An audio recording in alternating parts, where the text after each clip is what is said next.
Abdallah Bodé travaillait comme charpentier-menuisier au Togo, avant d'immigrer au Québec il y a 5 ans. Ça a été un peu difficile.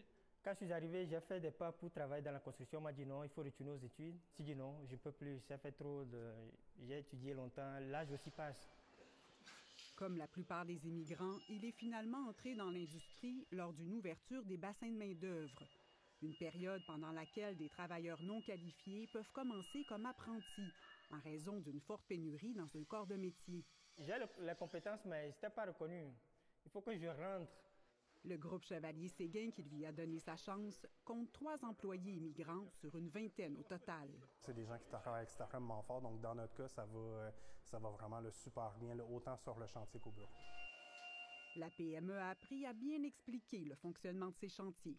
Il faut accueillir les gens avec des bases claires de qu'est-ce qui doit être fait, de comment ça doit être fait pour favoriser une intégration qui est optimale. Au Québec, les immigrants et les résidents non permanents représentent 9 % des employés de la construction, alors qu'ils composent 20 % de la main-d'œuvre totale.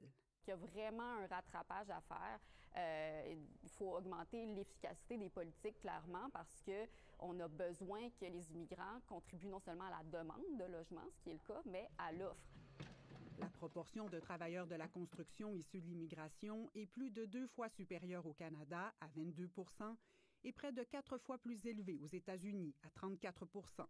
Donc, ils ont souvent les compétences. Je pense qu'il faut se demander à quelles embûches ils font face quand ils arrivent. Pour faire reconnaître leurs compétences, les immigrants peuvent documenter leur formation et leur expérience à l'étranger, passer des examens ou souvent les deux.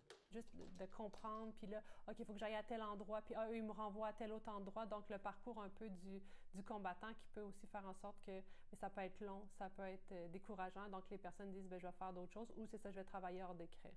Selon le projet de loi déposé début février, la Commission de la construction devra faciliter la reconnaissance des acquis.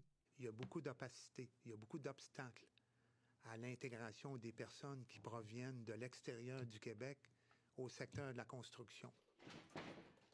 Il faudrait aussi plus d'accompagnement personnalisé, selon plusieurs intervenants, dont le fondateur de l'organisme Batimatech. Si vous avez des enfants, vous savez que c'est pas juste en les enseignant à l'école qu'on obtient des résultats. Il faut les accompagner, il faut leur donner des tuteurs, des mentors, des coachs. Il faut également faire des suivis avec les enseignants, avec l'organisation institutionnelle, etc. Mais c'est la même chose par rapport à l'immigrant. L'industrie de la construction devra se diversifier à tous les niveaux. Il ne faut pas juste penser entrepreneurs spécialisés, entrepreneurs généraux. Il faut penser donneurs d'ouvrages, privé-public. Ça prend des dirigeants de la diversité également qui occupent des fonctions de responsabilité pour envoyer des messages clairs.